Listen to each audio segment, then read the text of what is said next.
नमस्कार दोस्तों, आप सभी का वापस से बहुत बहुत स्वागत है प्रज्ञान एकेडमी में। आज मैं आपके सामने फिर से उपस्थित हुआ हूं 25 क्वेश्चंस की एक टेस्ट सीरीज को लेकर के। इससे पहले हम लोगों ने 25 क्वेश्चन की 2 टेस्ट सीरीज को कवर किया है और आज हम आगे फिर से डिस्कशन करेंगे। और ये जो हमारा प्रयास है, ये जो प्रज्ञान एकेडमी की टीम का प्रयास है, ये प्रयास खासकर उन छात्रों के लिए है जो कहीं बाहर जाकर के कोचिंग करने में असमर्थ हैं और बेहतर तरीके से YouTube के माध्यम से, जिनके पास एक छोटा सा सेलफोन है, उसमें एक रिचार्ज है और वो उसके माध्यम से अपनी पढ़ाई को संपूर्ण रूप से कवर कर सकते हैं। तो ये हमारा एक अच्छा बेहतर प्रयास है। आप सभी को अगर हमारा ये प्रयास अच्छा लगे या हमारे चैनल से किसी भी प्रकार का पढ़ाई में फायदा पहुंचता है तो आप सभी प्लीज चैनल को सब्सक्राइब करिएगा, लाइक करिएगा और खासकर जो बच्चे आपके नीडी हैं, जिन बच्चों को जरूरत है, आपको ऐसा लगता है, उनको अवश्य शेयर करिएगा। तो चलिए आज आपके सामने फिर से डिस्कस करते हैं। अब यहाँ पर देखिए क्वेश्चन नंबर 1 पर हम लोग बात करेंगे। पहला हमारा जो क्वेश्चन नंबर 1 है, मैं आप सभी से इस बात का निवेदन करूंगा कि आप एक काम करेंगे, आप कॉपी और पेन लेकर के बैठेंगे और जो भी मैं यहाँ पर एक्सप्लेनेशन आपको देता हूं उसको आप रफली एक रफ कॉपी पर वो एक्सप्लेनेशन सुनेंगे, समझेंगे और अपनी कॉपी पर नोट्स बनाएंगे। ठीक है, तो चलिए शुरू करते हैं। हमारा क्वेश्चन नंबर 1 यहां पर दिया हुआ है कि नोकरेक, ठीक है, ध्यान रखना है, नोकरेक जैव मंडल आरक्षित क्षेत्र ये किस राज्य में स्थित है। अब हमारे पास 4 ऑप्शन है यहाँ पर, मेघालय, मिजोरम, त्रिपुरा और असम। ठीक है, तो यहां पर आपका ऑप्शन जो होगा वो आपका ऑप्शन होगा यहाँ पर मेघालय। ठीक है, मेघालय में आपका नोकरेक जैव मंडल आरक्षित क्षेत्र स्थित है। अब देखिए जरा इसके बारे में हम बात कर लेते हैं सबसे पहले कि ये है क्या। ठीक है, ये एक बायोस्फीयर रिजर्व है। ठीक है, जैव मंडल आरक्षित क्षेत्र है, जैव मंडल आरक्षित क्षेत्र है। ठीक है, देखिए जैव मंडल जो आरक्षित क्षेत्र है, इसकी जो अगर हम कॉन्सेप्ट की बात करते हैं, अगर हम इसकी संकल्पना की बात करते हैं, तो ये संकल्पना एक अंतरराष्ट्रीय संस्था है। आप सभी इस संस्था के बारे में जानते हैं। इस संस्था का नाम है यूनेस्को। ठीक है, यूनेस्को का एक कार्यक्रम है जिसको मैब कार्यक्रम बोलते हैं। ध्यान रखना है, यूनेस्को का कौन सा कार्यक्रम, मैब कार्यक्रम। थोड़ा बहुत आप लोग इंग्लिश टर्म भी समझते हुए चलिए, क्योंकि कई सारे पेपर में क्या होता है कि जो इंग्लिश शब्द होते हैं उनको एज इट इज हिंदी में लिख देते हैं, तो इसलिए आप थोड़ा बहुत इंग्लिश समझते हुए चलेंगे। तो ये जो मैप कार्यक्रम है इसको हिंदी में जैव मंडल एवं आगार कार्यक्रम बोलते हैं। ठीक है, आगार कार्यक्रम बोलते हैं। इसी कार्यक्रम के तहत सबसे पहले एक बायोस्फीयर रिजर्व, एक जैव मंडल आरक्षित क्षेत्र बनाने का कॉन्सेप्ट सामने आया था। तो आपको ध्यान रखना है, सबसे पहले तो क्या ध्यान रखेंगे, संकल्पना कहां से आई है, यूनेस्को से। कार्यक्रम का नाम क्या है, मैब, और इसको जैव मंडल आगार कार्यक्रम सबसे पहली बार इसी के द्वारा आया था। ठीक है, भारत में भी जैव मंडल आरक्षित क्षेत्र बनाए जाने लगे यूनेस्को की इस संकल्पना के बाद। और इसमें हमारा जो नोकरेक जैव मंडल आगार है ये मेघालय में स्थित है। इसको कब बनाया गया था, तो इसको यहां पर लिखता हूं 1986 में नोकरेक जैव मंडल आरक्षित क्षेत्र की स्थापना हुई थी। और ये आपका कहां पर है, तो ये जो गारो की पहाड़ी है मेघालय के अंदर, आपने गारो, खासी, जयंतिया, इन 3 पहाड़ियों का नाम सुना होगा, बहुत फेमस पहाड़ियां हैं। तो जो गारो की पहाड़ी है यहां पर आपका जो है नोकरेक जैव मंडल आरक्षित क्षेत्र स्थित है। ठीक है, तो इसकी स्थापना अगर पेपर में पूछा जाएगा तो आप 1986 लगाएंगे। ठीक है, और ये प्लेस कहां पर है, जैव मंडल आरक्षित क्षेत्र कहां पर है, तो आप इसको मेघालय पे टिक करेंगे। ठीक है, अच्छा, अगर आपसे पूछा जाए मैब कार्यक्रम किस संस्थान ने इसको दिया था, तो ये आप यूनेस्को पर चले जाएंगे। इस पूरे कार्यक्रम का नाम है जैव मंडल एवं आगार कार्यक्रम। ठीक है, चलिए, आई होप आप सभी को समझ में आया होगा। अच्छा, उससे पहले आपसे हम कुछ फिर से डिस्कस करना चाहेंगे। देखिए यूपी पुलिस एसआई, आप सभी सुन रहे होंगे कि फिर से 7500 वैकेंसी आ रही है, मैंने पिछली बार भी बताया था। और ये एक बढ़िया अवसर है आपके लिए, एक बहुत बेहतरीन अवसर है। पुलिस में जो बच्चे जाना चाहते हैं, जो बच्चे पुलिस में जाकर के देश की सेवा करना चाहते हैं, उनके लिए एक बहुत बढ़िया अवसर है। 7500 के आसपास लगभग यूपी पुलिस एसआई की वैकेंसी आ रही है और लगभग 53,000 के आसपास यूपी कांस्टेबल की वैकेंसी हम सुन रहे हैं, जो बढ़कर के 60,000 के ऊपर भी जा सकती है। 9500, तो यूपी एसआई की जो वैकेंसी है वो 9500 के आसपास लगभग आ रही है। तो आप सभी प्रज्ञान एकेडमी में यूपी पुलिस एसआई और कांस्टेबल के टारगेट बैचेस चल रहे हैं, जैसा कि मैंने आपको पहले भी बताया। और आप सभी एक बार यहां आए। अगर आप किसी भी कोचिंग संस्थान में पढ़ रहे हैं, कोई बात नहीं, आप एक बार आए, डेमो क्लास देखें और आप ये समझने का प्रयास करें कि तुलना आप एक बार करके देखें कि कहां पर किस तरीके की क्लास पढ़ाई जा रही है। देखिए, सबसे जो महत्वपूर्ण चीज होती है वो गाइडेंस होती है। अगर हमें एक अच्छा और बेहतर गाइडेंस मिल जाए तो जो हमारी मंजिल है उसको पाने में जो लगने वाला समय है वो काफी ज्यादा कम हो जाता है। ठीक है, अगर हम कहीं हमें जो गाइड करने वाला है अगर वो सही नहीं है तो वही हमारी मंजिल हमसे थोड़े समय के लिए दूर हो जाती है। तो अगर आप कम समय में सफलता सुनिश्चित करना चाहते हैं तो एक बार प्रज्ञान एकेडमी में आए। ये नंबर है, यहां पर कांटेक्ट करके आप डेमो के बारे में और बाकी जो भी इंफॉर्मेशन आप लेना चाहते हैं सारी इंफॉर्मेशन आपको यहां पर मिल जाएगी। ठीक है, तो चलिए आप सभी ये नंबर देख लीजिएगा, इस पर कॉल करके आप यहां पर सारी डिटेल ले सकते हैं। चलिए आगे बढ़ते हैं।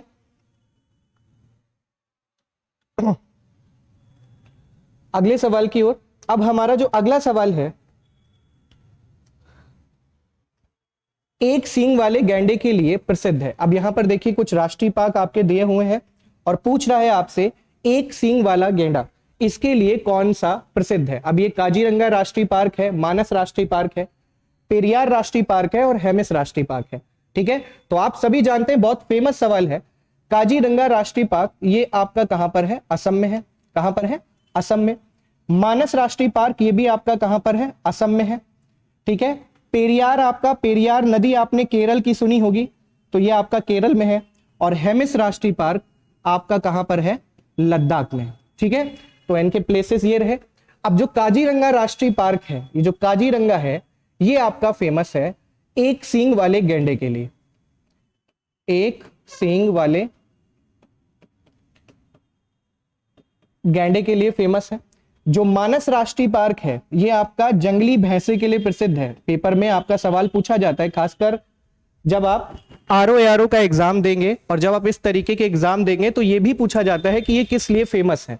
ठीक है, तो जंगली भैंसे के लिए आपका जो है वो मानस राष्ट्रीय पार्क आपका जो है वो प्रसिद्ध है।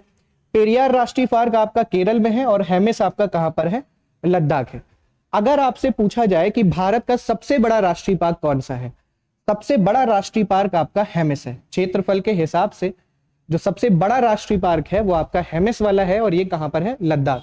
ठीक है, तो एक सींग वाले गैंडे के लिए कौन सा प्रसिद्ध है? तो आप किस पर चले जाएंगे? ऑप्शन नंबर 1 पर चले जाएंगे, यही आपका सही आंसर होगा। ठीक है, चलिए आगे बढ़ेंगे अगले सवाल की ओर। हमारा प्राकृतिक रूप से पाई जाने वाली ग्रीन हाउस गैस जो सर्वाधिक प्रभाव डालती है। ठीक है, अब इसको ध्यान से पढ़िए। ये पर्यावरण, आज आप देख रहे हैं कि जीएस के अंतर्गत आपके लगभग 15 से 16 विषय आते हैं, लेकिन उन विषयों में कुछ जो सबसे महत्वपूर्ण विषय है उसमें आज आपका पर्यावरण एक बहुत ही इंपॉर्टेंट विषय बनकर के निकल के आया है। पर्यावरण से रिलेटेड कई सारे सवाल आपके पेपर में रिपीटली पूछे जाते हैं। छोटे छोटे कॉन्सेप्ट हैं जिनको अगर हम ठीक से पढ़ लें तो हम एक अच्छे खासे नंबर पर्यावरण के क्वेश्चंस में प्राप्त कर सकते हैं, क्योंकि ये सवाल जनरली हमसे गलत नहीं होते। अब सबसे पहले तो अगर हम बात करें ग्रीन हाउस गैस, सबसे पहले तो समझना है कि देखिए सवाल किस टॉपिक के ऊपर आ रहा है। तो सवाल आ रहा है आपका ग्रीन हाउस प्रभाव के ऊपर, ग्रीन हाउस प्रभाव के ऊपर। तो चलिए हम सबसे पहले इसको समझने का प्रयास करेंगे कि ग्रीन हाउस प्रभाव क्या है। ठीक है, अच्छा, तो इसमें ग्रीन हाउस इफेक्ट, इसको आप लोग हरित प्रभाव भी कहते हैं, इसको आप लोग हरित प्रभाव भी कहते हैं। अब इसको समझते हैं। देखिए सबसे पहले आप सभी ने बचपन में साइंस में एक कॉन्सेप्ट पढ़ा होगा, आपने पढ़ा होगा प्रकाश संश्लेषण। ठीक है, आप प्रकाश संश्लेषण सभी बच्चे पढ़ चुके हैं साइंस के अंतर्गत। और ये जो प्रकाश संश्लेषण है आप देखते हैं कि सूर्य के प्रकाश की उपस्थिति में, सूर्य के प्रकाश की उपस्थिति में ये जो हमारे पेड़ पौधे हैं, ये जो हमारे वृक्ष हैं, ये क्या करते हैं, वातावरण से क्या लेते हैं, कार्बन डाइऑक्साइड लेते हैं, ठीक है। जमीन से आपका क्या लेते हैं, मृदा से आपका जल लेते हैं, और जल के साथ साथ आपका क्या लेते हैं, खनिज, ठीक है। वातावरण से कार्बन डाइऑक्साइड, और ये किसकी उपस्थिति में, सूर्य के प्रकाश की उपस्थिति में। मृदा से जल और खनिज लेते हैं और अपने लिए किसका निर्माण करते हैं, भोजन का निर्माण करते हैं। इस पूरी प्रक्रिया को आप प्रकाश संश्लेषण कहते हैं। और बदले में जो वेस्ट होता है वो आपका होता है ऑक्सीजन, जिसको ये बाहर निकालते हैं, और इसी की वजह से हमारा जीवन संभव हो पाता है, ठीक है। तो ये जो प्रकाश संश्लेषण है ये एक बहुत इंपॉर्टेंट घटना है हमारी, ठीक है। अब ये प्रकाश संश्लेषण यानी कि अगर हम आपसे ये कहें कि पौधों को अगर जीवित रहना है, ठीक है, पौधों को सरवाइव करने के लिए जो सबसे इंपॉर्टेंट चीज होती है वो होती है सूर्य का प्रकाश। यहां से हमारी ये बात क्लियर हुई, सूर्य का प्रकाश सबसे महत्वपूर्ण चीज होती है, ठीक है। अच्छा, अब आप एक बात जरा सोचिए कि पृथ्वी पर अगर हम बात करते हैं, अगर हम पृथ्वी की बात करेंगे, ध्यान दीजिएगा जो हम कहना चाह रहे हैं, अगर हम पृथ्वी की बात करेंगे तो आप देखते हैं कि पृथ्वी पर भूमध्य रेखा ऐसी रेखा है जहां पर सूर्य का प्रकाश बिल्कुल सीधे पड़ता है, इसको 0 डिग्री रेखा बोलते हैं। यहां पर सूर्य का प्रकाश बिल्कुल सीधी रेखा में पड़ता है, और ये आपका बहुत अधिक तापमान प्राप्त करती है। सर्वाधिक तापमान अगर आपसे पृथ्वी पर पूछा जाए कहां प्राप्त होगा, तो ये भूमध्य रेखा और उसके आसपास के क्षेत्रों में प्राप्त होता है, ठीक है।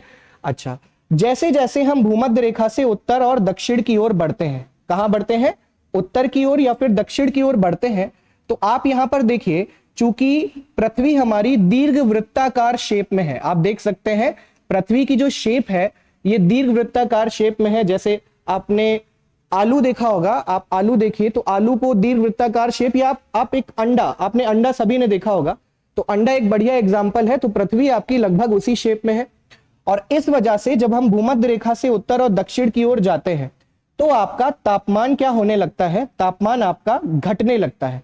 भूमध्य रेखा से उत्तर और दक्षिण की ओर जाने पर आपका जो तापमान है वो क्या होगा बच्चा, वो आपका तापमान घटेगा। और जब आप देखते हैं कि तापमान घटने के कारण पृथ्वी पर कई सारे क्षेत्र बन जाते हैं, जैसे अगर हम बात करें, ये 0 डिग्री है, 0 डिग्री से 23.5 डिग्री उत्तर। मैं आपसे फिर से ये निवेदन कर रहा हूं कि आप सभी कॉपी पेन का इस्तेमाल करें, चीजों को समझते हुए चले। 23.5 डिग्री उत्तर में यहां पर भी एक काल्पनिक रेखा है। अच्छा, ये जो सभी रेखाएं हैं ये आपकी काल्पनिक रेखाएं होती हैं, वास्तविक रूप से ऐसी कोई भी रेखा नहीं है, वो तो सूर्य के प्रकाश की उपस्थिति के आधार पर हमने इनको रेखाओं में बांट दिया है। तो 23.5 डिग्री उत्तर में कर्क रेखा है, और 23.5 डिग्री जब हम दक्षिण की ओर बात करते हैं, तो ये आपकी कौन सी रेखा है, मकर रेखा है, ठीक है, मकर रेखा है। यहां पर ये जो क्षेत्र है कर्क रेखा से मकर रेखा के बीच का क्षेत्र, यहां पर आप देखेंगे कि सूर्य का प्रकाश अधिक मात्रा में प्राप्त होता है, इसलिए ये जो पूरा क्षेत्र आपके सामने है, इस क्षेत्र में तापमान ज्यादा प्राप्त होता है। दैट्स वाई हम इसको उष्ण कटिबंध कहते हैं। क्या बोलते हैं, उष्ण कटिबंध कहते हैं। और फिर जब इस कर्क रेखा के उत्तर में बढ़ेंगे तो 66.5 डिग्री यहां पर उत्तर नॉर्थ में आपको मिलेगी आर्कटिक रेखा। यहां पर 66.5 डिग्री उत्तर में आर्कटिक रेखा मिलेगी, और यहां पर 66.5 डिग्री दक्षिण में आपको अंटार्कटिक रेखा मिलेगी। अब ये जो कर्क रेखा से आर्कटिक रेखा, और यहां पर मकर रेखा से अंटार्कटिक रेखा के बीच का ये जो क्षेत्र है, यहां पर सूर्य के प्रकाश के द्वारा चली गई दूरी आप देख रहे हैं क्या होती जाती है, बढ़ती जाती है। सूर्य के प्रकाश के द्वारा चली गई दूरी क्या होती जाती है, बढ़ती जाती है। इसलिए इसकी तुलना में यहां और यहां पर आपका कम तापमान प्राप्त होता है। इस वजह से अपन इसको क्या बोलते हैं, शीतोष्ण कटिबंध कहते हैं। क्या बोलते हैं, शीतोष्ण कटिबंध। यहां पर शीतोष्ण कटिबंध है, ये भी आपका कौन सा कटिबंध है, शीतोष्ण कटिबंध। तो यहां पर आप देखेंगे कि ये वाला जो क्षेत्र है इसको शीतोष्ण कटिबंध, इसकी तुलना में यहां तापमान कम। और ऊपर बढ़ेंगे तो आप देखते हैं सूर्य के प्रकाश के द्वारा चली गई दूरी बहुत बढ़ जाती है ना। तो यहां पर ये देखिए 90 डिग्री, ये हमारा क्या है, उत्तरी ध्रुव, 90 डिग्री उत्तरी ध्रुव।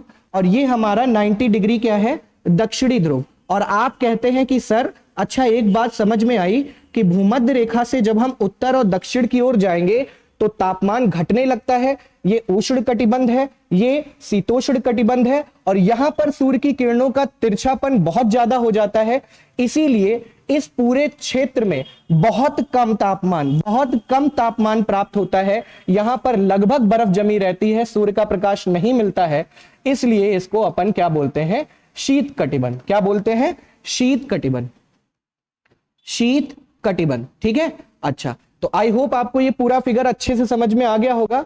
ठीक है, प्रकाश संश्लेषण क्या है और पृथ्वी पर तापमान का वितरण क्या है। तब आपके दिमाग में एक बात खटकनी चाहिए, जब आप इस पूरे मैप को समझेंगे तब आपके दिमाग में एक बात खटकेगी कि सर एक बात बताइए, अच्छा कि जहां पर ये शीत कटिबंध है यहां पर तो सूर्य का प्रकाश मिलता नहीं है, और पीछे आपने मुझे ये बताया कि पौधों को चलने के लिए किसकी आवश्यकता होती है, प्रकाश की आवश्यकता होती है। तो यानी कि जो क्षेत्र आपके इस कटिबंध में आ रहे हैं वहां पे एग्रीकल्चर तो संभव नहीं है। इतनी बात आप अच्छे तरीके से समझ जाएंगे कि इन क्षेत्रों में, इस वाले क्षेत्र में आपका कृषि संभव नहीं है, क्योंकि कृषि के लिए तो आपका सूर्य का प्रकाश चाहिए, और सूर्य का प्रकाश बहुत कम मात्रा में होता है, तो कृषि उत्पादन भी इन क्षेत्रों में बहुत कम मात्रा में होता है। तो अब देखिए मैं आपको थोड़ी सी इंटरेस्टिंग बात बताता हूं कि यहां पे रहने वाले लोग क्या करते हैं। यहां पे रहने वाले लोग अगर उन्हें फार्मिंग करनी है या छोटी मोटी सब्जियां उगानी है, तो ये जो है यहां पर ये लोग कांच के बॉक्स बना लेते हैं, कांच के घर बना लेते हैं और उसके अंदर पेड़ पौधे लगाते हैं। अब आप हमसे पूछेंगे कि सर इसका क्या फायदा है, तो इसका फायदा यह है कि ये जो कांच है इसके अंदर एक विशेष गुण होता है, और ये विशेष गुण आपका क्या होता है कि ये सूर्य से आने वाली जो किरणें होती हैं, सूर्य से जो किरणें आती हैं, आपको ये बात पता होगी कि ये जो किरणें आती हैं ये दीर्घ तरंग के रूप में आती हैं। किस रूप में आती हैं, दीर्घ तरंग के रूप में आती हैं। तो ये जो सूर्य से आने वाली किरणें हैं इनको ये अंदर आने देता है, ये कांच का ये जो बॉक्स है ये सूर्य से आने वाली दीर्घ तरंगों को अंदर आने देता है, और ये आपका जब ये दीर्घ तरंग आती है और उसके बाद ये जो वापस जाती है ये लघु तरंग के रूप में जाती है। सॉरी, मैं यहां पर थोड़ा सा उल्टा बोल गया हूं आपसे। सूर्य से जो किरणें आती हैं ये लघु तरंग के रूप में आती हैं, ये जो सूर्य से किरणें आती हैं ये लघु तरंग के रूप में आती हैं, और ये जो वापस जाती हैं ये आपकी किस रूप में जाती हैं, ये दीर्घ तरंग के रूप में वापस जाती हैं। तो अब ये जो कांच होता है, इस कांच की विशेषता क्या होती है कि ये सूर्य से आने वाली लघु तरंगों को आने देता है और दीर्घ तरंगों को वापस जाने नहीं देता, तो अंदर प्रकाश बना रहता है। ठीक है, और जब अंदर प्रकाश बना रहेगा तो यहां पर खेती या कोई भी फार्मिंग संभव हो जाती है। इस व्यवस्था को ग्रीन हाउस कहते हैं। क्या बोलते हैं, इस व्यवस्था को ग्रीन हाउस कहते हैं। अब ये जो आपका ग्रीन हाउस है, ठीक है, यही ग्रीन हाउस, अब इस ग्रीन हाउस को समझिए। ग्रीन हाउस मैंने क्या बताया कि कांच का एक घर बना लेते हैं, यहां से इस कांच की विशेष गुण क्या होता है कि सूर्य से आने वाली कौन सी तरंगों को, लघु तरंगों को आने देगा, दीर्घ तरंगों को वापस जाने नहीं देता है। तो ये तरंग आपकी अंदर रुक जाती है और सूर्य का प्रकाश मिल जाता है, तो एग्रीकल्चर संभव हो जाता है। अब आप यहां पर देखिए जो मैं आपसे कहना चाहता हूं कि हमारा जो वातावरण है, अगर हम वातावरण की बात करें तो ये जो कांच की जो भूमिका है, यही सेम कांच की जो भूमिका है ये वातावरण में किसकी है, कार्बन डाइऑक्साइड की है। बात ध्यान से समझिए, यही कांच जैसा गुण कार्बन डाइऑक्साइड के अंदर है और कुछ अन्य ऐसी गैसें हैं जिनके अंदर ये गुण है। यानी कि सर जी क्या कह रहे हो आप कि ये जो वातावरण में ये जो कार्बन डाइऑक्साइड है ये सूर्य से आने वाली लघु तरंगों को आने देगा। किसको आने देगा, लघु तरंगों को आने देता है, और वापस जाने वाली दीर्घ तरंगों को क्या कर लेता है, रोक लेता है। ठीक है, और इससे हमारी पृथ्वी गर्म रहती है। इससे हमारी पृथ्वी क्या रहती है, गर्म रहती है। अगर ये सारी की सारी अगर कार्बन डाइऑक्साइड या इस तरीके की गैसेस ना हो तो ये जो प्रकाश है ये पृथ्वी पर रुकेगा ही नहीं और पृथ्वी बहुत ज्यादा ठंडी हो जाएगी, है ना। तो कांच की एक ये खास विशेषता है। अब हम क्या कर रहे हैं, पेड़ों को काट रहे हैं। अब हम क्या कर रहे हैं, पेड़ों को काट रहे हैं। पेड़ इस कार्बन डाइऑक्साइड को क्या करते हैं, ग्रहण करते हैं। और जब हम पेड़ को काट रहे हैं, ठीक है, तो कार्बन डाइऑक्साइड की मात्रा हमारे वातावरण में बढ़ रही है। हमारे वातावरण में इस कार्बन डाइऑक्साइड की मात्रा क्या हो जाती है, बढ़ जाती है। और जब कार्बन डाइऑक्साइड की मात्रा बढ़ जाती है तो ये दीर्घ तरंगों को ज्यादा से ज्यादा सोखती है और हमारा जो वातावरण है वो ज्यादा गर्म होने लगता है, ज्यादा गर्म होने लगता है। इसी को अपन लोग वैश्विक तापन बोलते हैं, वैश्विक तापन बोलते हैं या फिर ग्लोबल वार्मिंग बोलते हैं।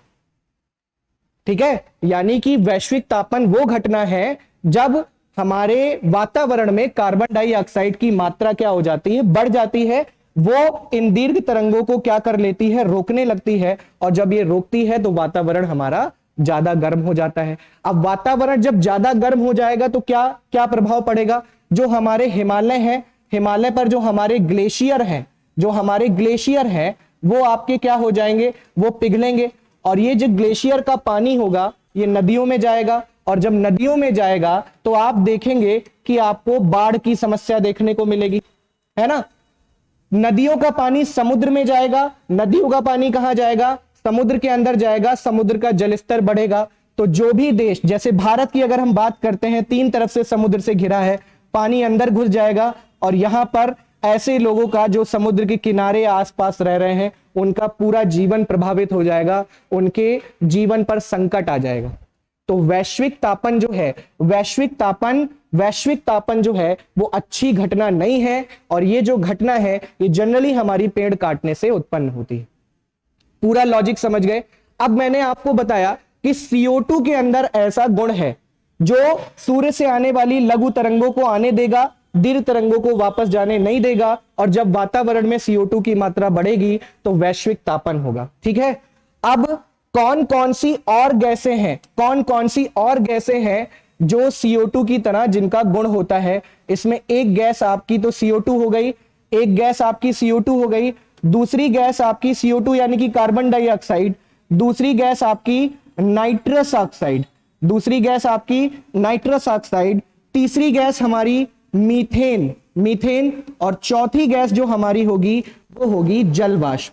जल वाष्प, कोई जल वाष्प जो है, ये जल वाष्प आपको ध्यान रखना है, ये प्राकृतिक रूप से पाई जाती है। ये प्राकृतिक रूप से अधिक मात्रा में, क्योंकि जल वाष्प तो वातावरण में ज्यादा मिलती है, तो ये सभी, इन सभी के अंदर वो गुण है।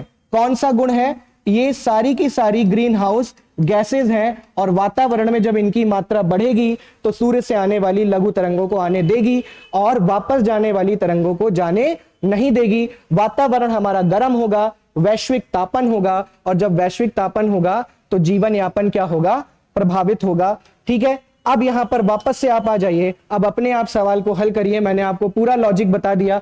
प्राकृतिक रूप से पाई जाने वाली ग्रीन हाउस गैस, प्राकृतिक रूप से पाई जाने वाली ग्रीन हाउस गैस जो सर्वाधिक प्रभाव डालती है, तो ये जो प्राकृतिक रूप से पाने जाने वाली ग्रीन हाउस गैस है, इसमें आपका क्या सही हो जाएगा, जल वाष्प सही हो जाएगा। क्या सही हो जाएगा, जल वाष्प सही हो जाएगा। ठीक है, ये आपको ध्यान रखना है। बात समझ में आ रही है? बात आपकी समझ में आ रही है? तो ये जो जल वाष्प है, यही ऑप्शन हमारा क्या हो जाएगा, यही हमारा ऑप्शन बच्चा सही हो जाएगा। ठीक है, कार्बन डाइऑक्साइड भी एक ग्रीन हाउस गैस है।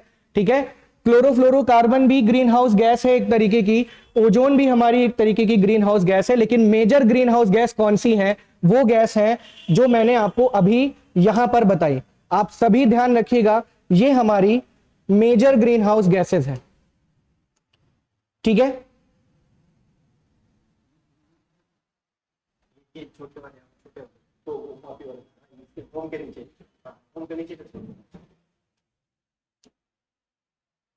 ठीक है, चलिए आगे बढ़ेंगे।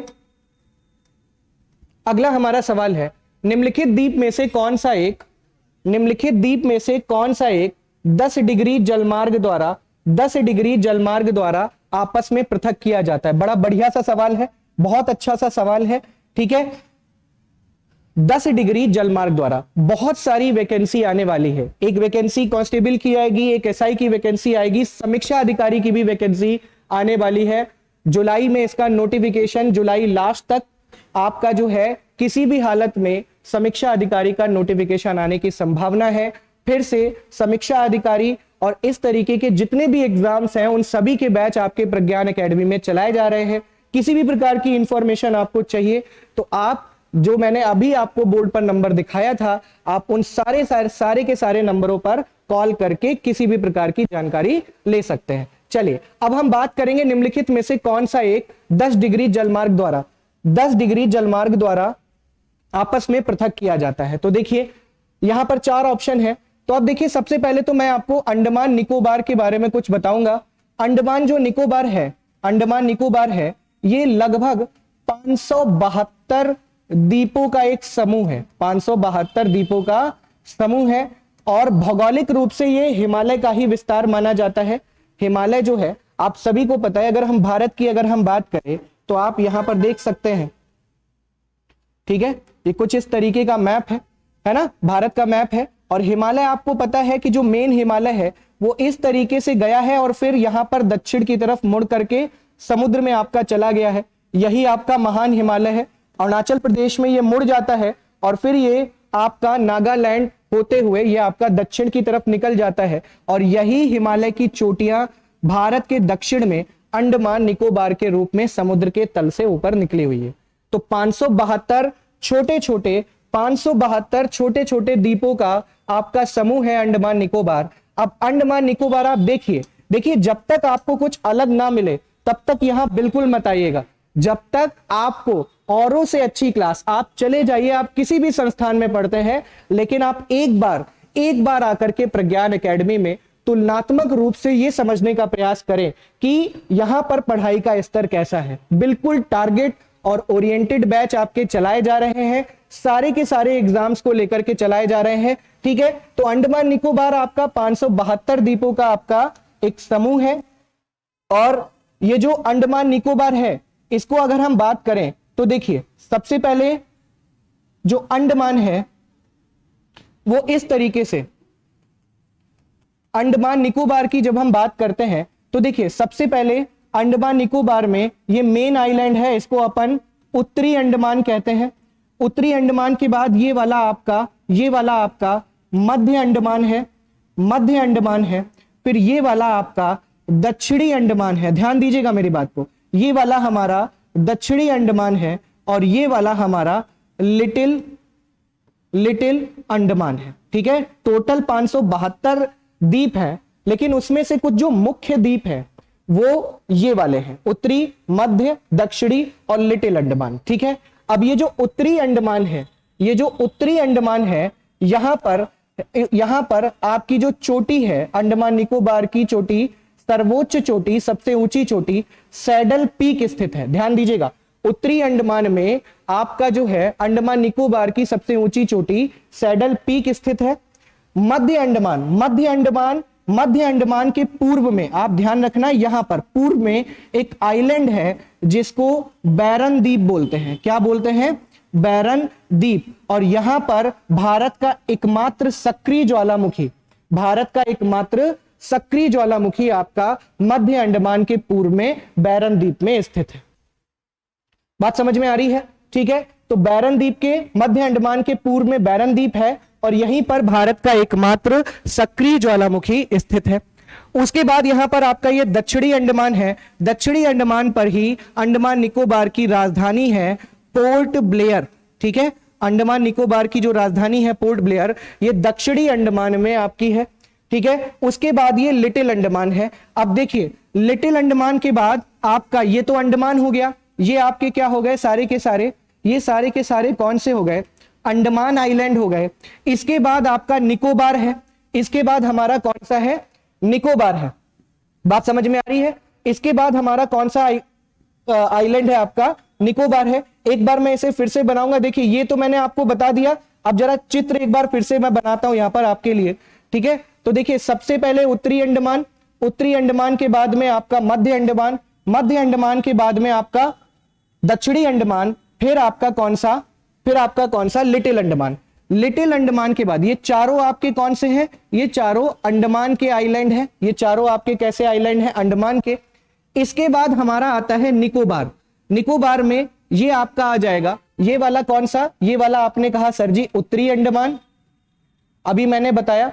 ये वाला आपका जो है वो कौन सा हो जाएगा, ये दक्षिणी, ये आपका मध्य अंडमान हो जाएगा, मध्य अंडमान हो जाएगा। ये वाला हमारा हो जाएगा दक्षिणी अंडमान, दक्षिणी अंडमान, और ये वाला हो जाएगा हमारा लिटिल अंडमान, लिटिल अंडमान। ठीक है, इसके बाद ये निकोबार, तो निकोबार में सबसे पहले ये वाला कार निकोबार। ठीक है, निकोबार जो आइलैंड है इसमें सबसे पहले कार निकोबार, कार निकोबार के बाद आपका लिटिल निकोबार, लिटिल निकोबार, और लिटिल निकोबार के बाद आपका यहां पर आ जाएगा लिटिल निकोबार के बाद, लिटिल निकोबार के बाद हमारा ये ग्रेट निकोबार। ठीक है,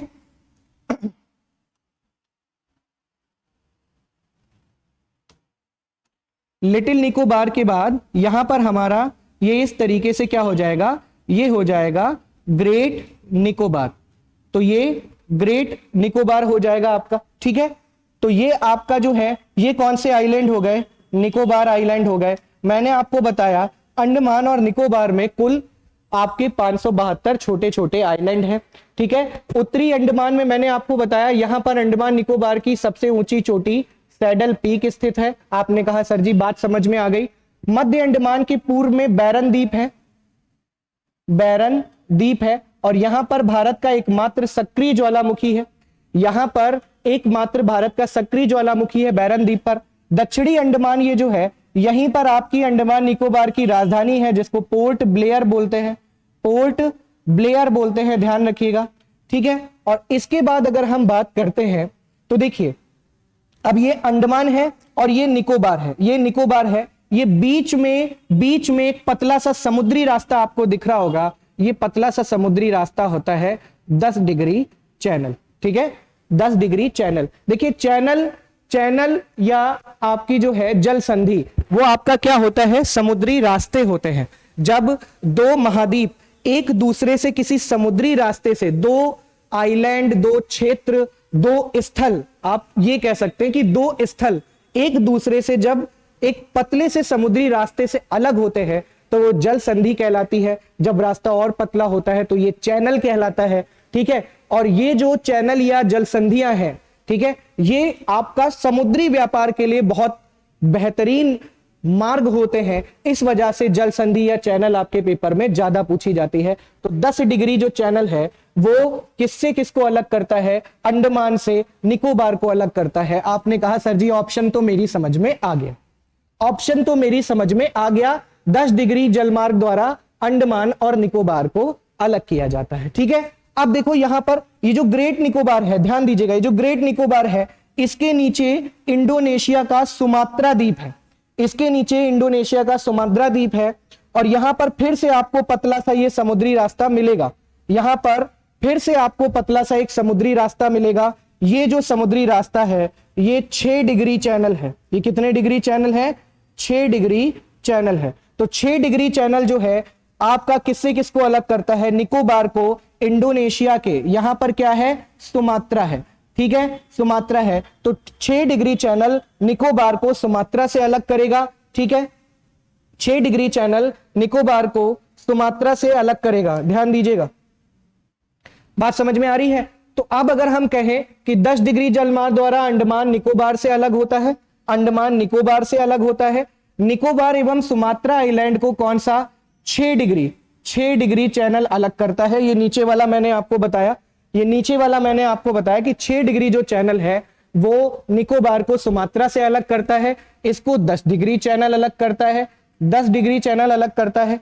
मालदीव एवं लक्षद्वीप को, मालदीव एवं लक्षद्वीप को आपका 9 डिग्री चैनल अलग करता है। ध्यान दीजिएगा मेरी बात, मैंने आपको पूरा अंडमान निकोबार का एक बार मैप समझा दिया। आपको और अच्छे से समझना है तो आप एक एटलस का मानचित्र ले ले, और उसको जब आप एटलस में, एटलस का जो मानचित्र वाली जो किताब आती है, ठीक है, उसमें आप देखेंगे तो आपको इस तरीके का फिगर देखने को मिलेगा। ठीक है, चलिए आगे बढ़ेंगे, आगे बढ़ेंगे। अगला सवाल है हमारा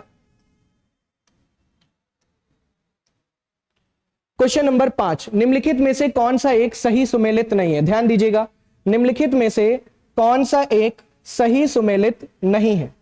अब यहां पर देखिए अनुच्छेद 39, अच्छा ये यहां पर 39 का है। अब इसको करिएगा, कौन सा एक सही सुमेलित नहीं है, 39 का। ठीक है, ये सामान्य न्याय एवं निशुल्क विधिक सहायता के बारे में बात करता है। अनुच्छेद 40 ग्राम पंचायतों का गठन दे रखा है।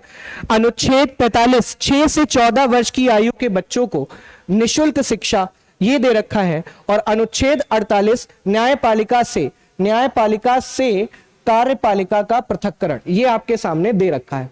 अब पूछ रहा है कौन सा सुमेलित नहीं है। जब कभी नहीं पूछा जाए तुरंत आप उसको सर्किल कर ले। और यहां पर देखिए, यहां पर देखिए बात हो रही है सारे अनुच्छेद, आपने कहा कि सर जी संविधान के भाग 4 से संबंधित है।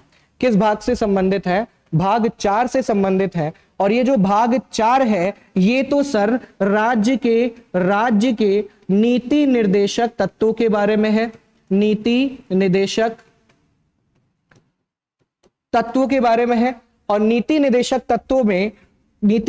तत्व संविधान के अनुच्छेद 36 से 51 तक दिए हुए हैं। कहां से कहां तक दिए हुए हैं? 36 से 51 तक आपके दिए हुए हैं। अब इसमें 39 का समान एवं निशुल्क विधिक सहायता बिल्कुल सही है। अनुच्छेद 40 ग्राम पंचायतों का गठन बिल्कुल सही है। अनुच्छेद 45 6 से 14 वर्ष की आयु के बच्चों को निशुल्क शिक्षा बिल्कुल सही है। अनुच्छेद 48 क्या है? अनुच्छेद 48 है कृषि एवं पशुपालन, कृषि एवं पशुपालन से संबंधित है। यानी कि ये जो 48 है इसमें है कि कृषि एवं पशुपालन को आधुनिक वैज्ञानिक प्रणालियों से करना, ठीक है, ये राज्य का कर्तव्य होगा। और दुधारू पशुओं की नस्लों में सुधार करना ये आर्टिकल 48 में आता है। न्यायपालिका से कार्यपालिका का पृथक्करण ये अनुच्छेद किसका हिस्सा है? आप सभी बताएंगे। न्यायपालिका से कार्यपालिका का जो पृथक्करण है ये अनुच्छेद 50 का हिस्सा है। अनुच्छेद 50 में आता है कि जो न्यायपालिका और कार्यपालिका इन दोनों को पृथक करने का प्रयास राज्य करेगा। तो इसमें ऑप्शन सही हो जाएगा आपका, इसमें कौन सा ऑप्शन सही हो जाएगा? इसमें हमारा ऑप्शन सही हो जाएगा ऑप्शन नंबर डी, ये वाला सही हो जाएगा। ठीक है, बात समझ में आई आप सभी को? चलिए ठीक है, आगे बढ़ेंगे आप सभी अगले क्वेश्चंस की ओर। अगला हमारा क्वेश्चन है क्वेश्चन नंबर 6। यह भी बहुत बढ़िया सवाल देखिए आपके सामने रखा हुआ है। किस बौद्ध संगीति में बौद्ध धर्म को दो पंथ, स्थिविरवाद और महासंघिक, ठीक है, ये यहां पर ये गलत लिखा हुआ है, महासंघिक में बट गया। ठीक है, तो सबसे पहले तो आप मुझे बताइए, सबसे पहले देखिए बात करते हैं प्रथम बौद्ध संगीति की। अगर हम बात करें तो प्रथम बौद्ध संगीति कहां हुई थी? अगर हम स्थान की बात करें तो आप कहेंगे सर जी राजगृह में हुई थी। दूसरी बौद्ध संगीति की हम बात करें तो आप कहेंगे सर जी ये तो वैशाली में हुई थी। पढ़ा चुके हैं और हम बहुत अच्छे से पढ़ चुके हैं, और जो बच्चे YouTube पर भी हमारी क्लास देख रहे हैं उन सभी ने पढ़ा होगा। ठीक है, नहीं पढ़ा है तो आप कॉपी पेन का इस्तेमाल करें और इसको नोट डाउन करें। ठीक है, अच्छा, तृतीय बौद्ध संगीति हमारी कहां हुई थी? ये हमारी पाटलिपुत्र में हुई थी। ये हमारी कहां हुई थी? पाटलिपुत्र में हुई थी। ठीक है, और जो चौथी बौद्ध संगीति है ये हमारी कुंडल वन में हुई थी। कुंडल वन कहां पड़ता है? ये हमारा कश्मीर में है। ठीक है, तो कुंडल वन कश्मीर में हुई थी। तो ये तो हो गए आपके स्थान, ये आपके क्या हो गए? स्थान। अगर मैं आपसे कहूं राजा कौन कौन थे, अगर मैं आपसे कहूं शासक, अगर मैं आपसे शासक पूछता हूं तो आप कहेंगे शासक। सर राजगृह वाले में तो शासक आपके कौन थे? राजगृह वाले में अजात शत्रु थे। क्या नाम आएगा? अजात शत्रु। हर्यक वंश के शासक थे अजात शत्रु। ठीक है, इसके बाद आपका कालाशोक। कौन आएगा? वैशाली वाले में कालाशोक आएगा। पाटलिपुत्र में ये आपका अशोक आएगा, पाटलिपुत्र में ये आपका अशोक आएगा। और कुंडलवन कश्मीर में आपका सर जी कनिष्क आता है। कौन आता है? कनिष्क आता है। ठीक है, तो ये 4 बौद्ध संगीतियां, 4 स्थान, 4 राजा। बात समझ में आ रही है? अब अगर पेपर में आपसे पूछा जाए, अब अगर आपसे पेपर में पूछा जाएगा कि बौद्ध धर्म का 2 पंथ स्थिविर और महासंघिक में विभाजन, तो आप कहेंगे कि सर जी ये दूसरी बौद्ध संगीति में हुआ था, जो वैशाली में हुई थी, जिसमें जो शासक थे आपके वो कालाशोक थे। ठीक है, तो उसमें आपका द्वितीय बौद्ध संगीति में जो बौद्ध धर्म था वो स्थिविर और महासंघिक में विभाजित हो गया। ठीक है, एक महत्वपूर्ण सवाल और है कि ये जो चतुर्थ बौद्ध संगीति है इसमें भी बौद्ध धर्म का विभाजन हुआ था। तो इसमें विभाजन हुआ था सर जी हीनयान व महायान में, हीनयान व महायान में विभाजन हुआ था। ध्यान रखिएगा। तो जो चतुर्थ बौद्ध संगीति थी इसमें बौद्ध धर्म का हीनयान और महायान में विभाजन हुआ था। आपको बात समझ में आ गई होगी। चलिए आगे बढ़ेंगे हम सभी अगले सवाल पर। अगला सवाल है हमारा, किस नवपाषाणकालीन स्थल से हड्डी के उपकरण प्राप्त हुए हैं? बहुत प्यारा सवाल है, बहुत प्यारा और बेहतरीन सवाल आपके सामने है। किस नवपाषाणिक स्थल से हड्डी के उपकरण प्राप्त हुए हैं? ठीक है, तो ये जो हड्डी के उपकरण है, ठीक है, अच्छा ये जो गुप्त कराल है, सबसे पहले तो बात कर लेते हैं गुप्त कराल कहां पर है। तो ये तो सर जी जम्मू कश्मीर में आ रहा है। कहां पर आ रहा है? जम्मू कश्मीर में आ रहा है। गुप्त कराल जम्मू कश्मीर में आ रहा है। सर जी चिरांद तो बिहार में आएगा। चिरांद कहां पर आएगा? बिहार में। पय्यमपल्ली सर जी ये तमिलनाडु में आएगा, ये तमिलनाडु में आएगा। और पिकली हिल ये आपका कहां पे आएगा?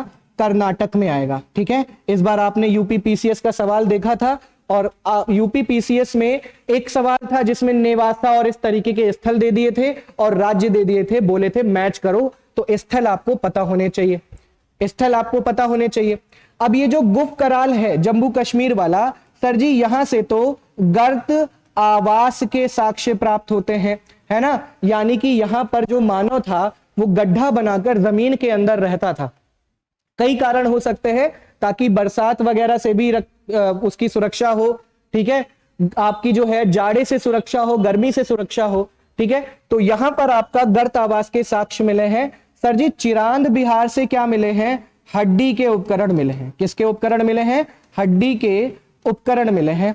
ठीक है, अच्छा पिकली हिल कर्नाटक से भी महत्वपूर्ण चीज मिली है। यहां से सवाल पूछा जाता है, राख के ढेर मिले हैं, ध्यान रखना। ठीक है, राख के ढेर मिले हैं कहां से? पिकली हिल कर्नाटक से। ठीक है, पय्यमपल्ली ये भी तमिलनाडु का आपका एक स्थल है। यहां पे आपका नवपाषाणिक स्थल भी है और महापाषाणिक स्थल भी है। पय्यमपल्ली ये कहां पर है? तमिलनाडु में। ठीक है, क्लियर हो गया सभी को? चलिए आगे बढ़ेंगे। अगला सवाल है हमारा, अगला सवाल है, देखिए फिर से बहुत बढ़िया सवाल, बहुत प्यारा सा सवाल हमारे सामने रखा हुआ है, इसको हम देखेंगे।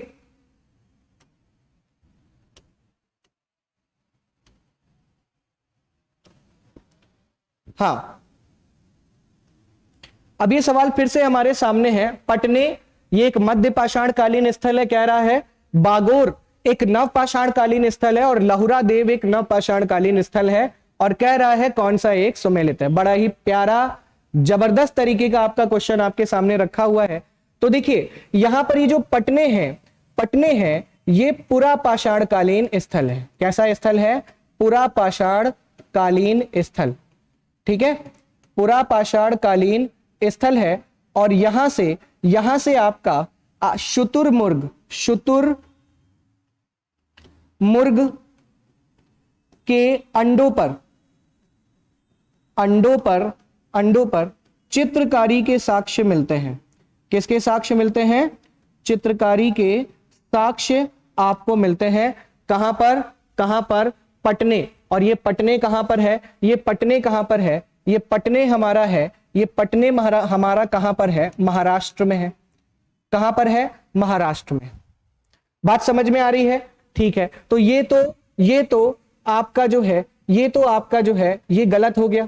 ठीक है, बागोर, बागोर राजस्थान में है। ठीक है, बागोर कहां पर है? बागोर मैं यहां पर आपका लिखता हूं। ठीक है, दिख रहा है ना आप सभी को? बागोर कहां पर है? बागोर राजस्थान में है। ये बागोर राजस्थान में है, और ये जो राजस्थान में बागोर है, यहां से पशुपालन के साक्ष्य मिले हैं। किसके साक्ष्य मिले हैं? पशुपालन के साक्ष्य मिले हैं। और पशुपालन आपका, पशुपालन के साक्ष्य, और ये आपका कैसा स्थल है? मध्य पाषाणिक स्थल है। कैसा स्थल है? मध्य पाषाणिक स्थल है। ठीक है, आपने सुना होगा बागोर राजस्थान और आदमगढ़ मध्य प्रदेश, ये मध्य पाषाणिक स्थल है और यहां से पशुपालन के साक्ष्य मिलते हैं, तो ये भी तो आपका गलत हो जाता है।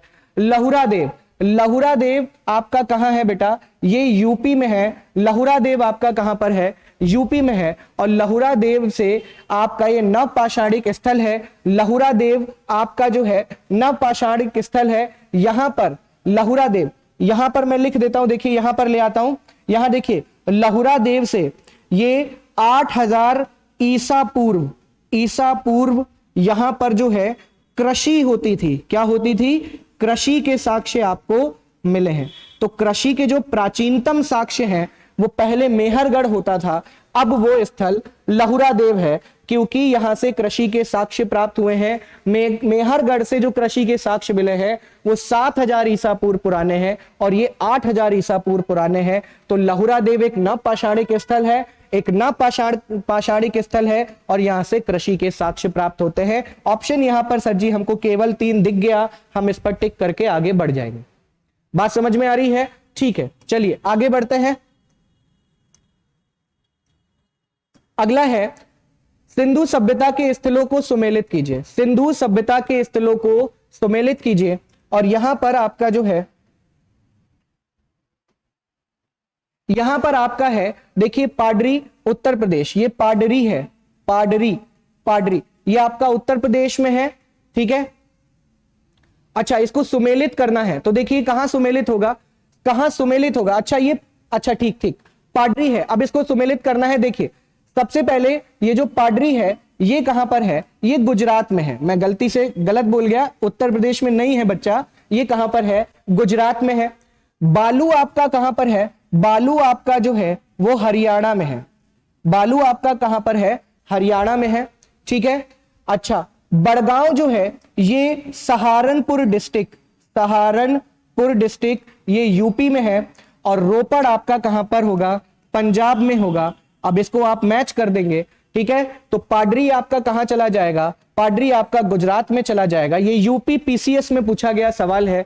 ठीक है, बालू कहां चला जाएगा? बालू हरियाणा में चला जाएगा। बड़गांव कहां चला जाएगा? ये यूपी में चला जाएगा। और रोपड़ कहां चला जाएगा? पंजाब में चला जाएगा। तो इस तरीके से हम इसको मैच कर दे रहे हैं। ठीक है, बहुत बढ़िया और प्यारा सवाल आपके सामने था।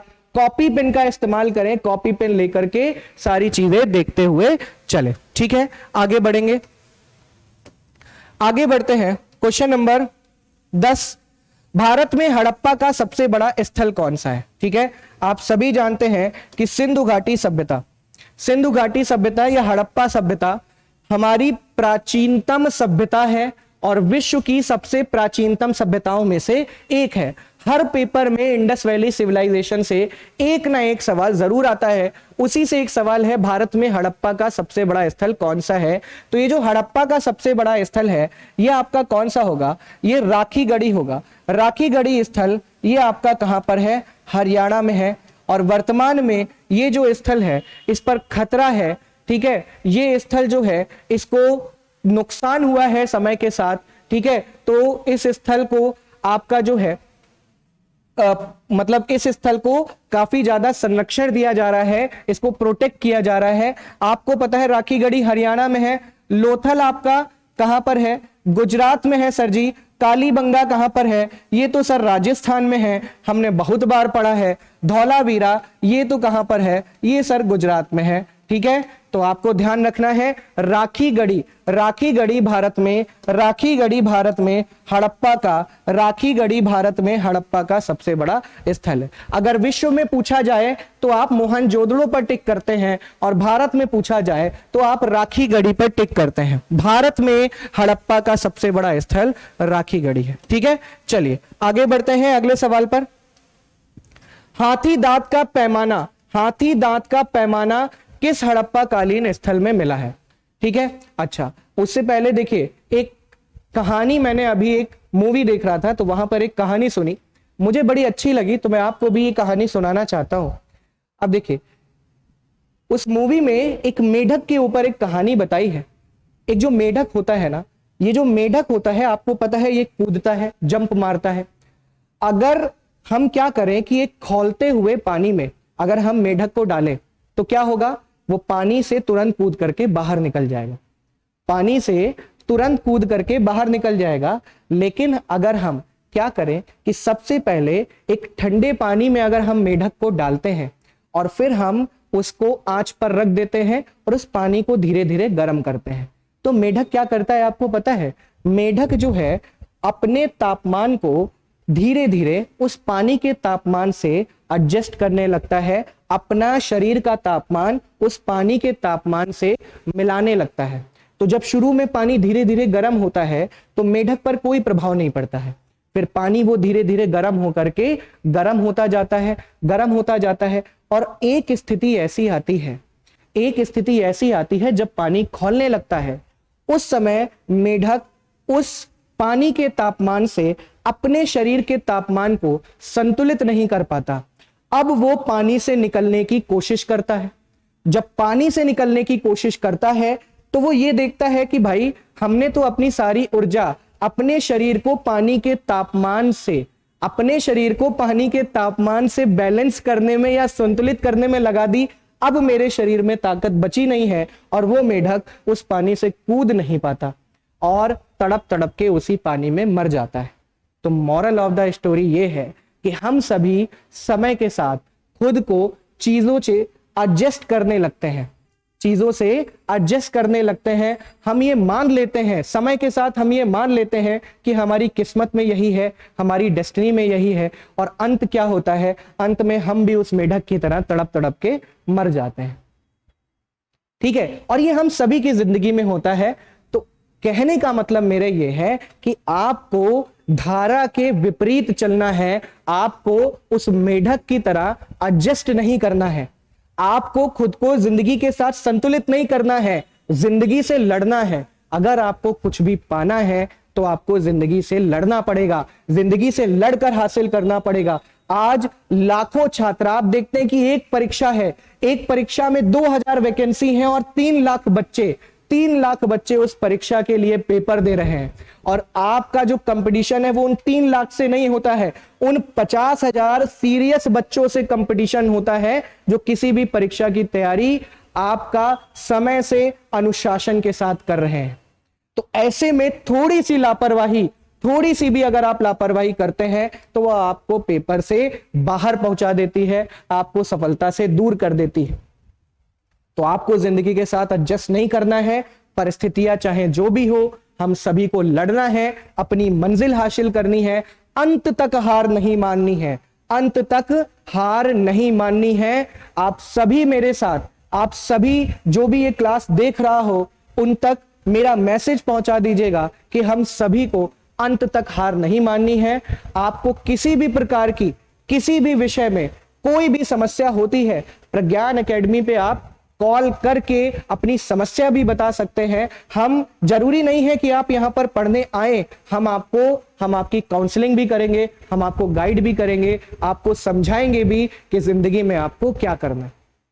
बस आपको हार नहीं माननी है, आपको चीजों से लड़ना है, प्रयास करते रहिए, लड़ते रहिए, एक ना एक दिन सफलता निश्चित मिलेगी। हम सभी लड़ रहे हैं, हम सभी जो है वो जिंदगी में एक ना एक मुकाम हासिल करना चाहते हैं, उसके लिए दिन प्रतिदिन लड़ रहे हैं। और आप भी लड़िए, बहुत अच्छे से वैकेंसी आ रही है, रात दिन एक कर दीजिए, छोड़ दीजिए दुनिया को, लड़ जाइए अपने सपनों के लिए, अपने आप से छोड़ दीजिए मोबाइल, छोड़ दीजिए बाकी दोस्ती यारी जो आपकी पढ़ाई में आपको रुकावट डाले, ठीक है। आप 5-6 घंटे अगर रेगुलर बेसिस पे, बहुत ज्यादा नहीं, 12 घंटे नहीं पढ़ना है, 18 घंटे नहीं पढ़ना है, 10 घंटे नहीं पढ़ना है, अगर आप 5-6 घंटे भी कंटिन्यूअसली अच्छे तरीके से अनुशासन के साथ पढ़ते हैं तो सफलता जो है वो आपके दरवाजे पर जरूर दस्तक देगी। ये बात 100% लिख के ले लीजिए, ठीक है। तो आप बस पढ़ते रहें, आप अपना कर्म करते रहें,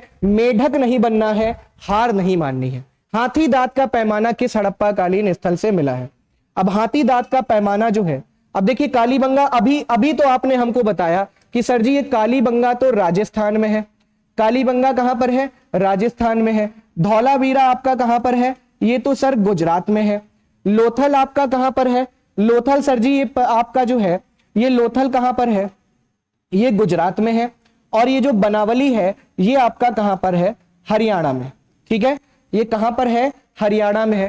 हाथी दांत का पैमाना कहां से मिला है? तो हाथी दांत का पैमाना आपको लोथल से मिला है। कहां से मिला है? लोथल से मिला है। ऑप्शन नंबर 2 सही हो जाएगा, ठीक है। लोथल, लोथल से आपको क्या क्या मिला है ध्यान रखना है। हाथी दांत का पैमाना मिला है, हाथी दांत का पैमाना मिला है। लोथल से 3 युग्म समाधान, युग्म समाधान आपको मिले हैं, ठीक है। यानी कि 3 मतलब 2 लोगों को एक ही कब्र में आपका दफनाया गया है और इन कब्रों की संख्या 3 है। और यहां पर आपको जो लोथल है ये हड़प्पा सभ्यता का एक फेमस बंदरगाह था, ध्यान रखना है।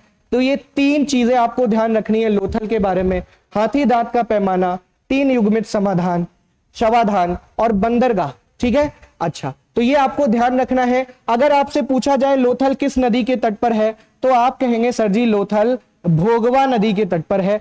किस नदी के तट पर है? भोगवा नदी के तट पर, ठीक है। बात समझ में आ रही है? चलिए आगे बढ़ते हैं अगले सवाल पर। अगला सवाल है स्वदेशी और बहिष्कार पहली बार किस घटना के फलस्वरूप, स्वदेशी और बहिष्कार पहली बार किस घटना के फलस्वरूप विधि के रूप में अपनाए गए थे, ठीक है। अब आप सभी को पहले तो इसकी डेट पता होनी चाहिए। होम रूल आंदोलन कब प्रारंभ हुआ? तो सर जी ये तो 1916 में प्रारंभ हुआ, 1916 में प्रारंभ हुआ। असहयोग आंदोलन जो है गांधी जी ने 1920 में प्रारंभ किया, 1922 में चौरी चौरा कांड के बाद खत्म किया।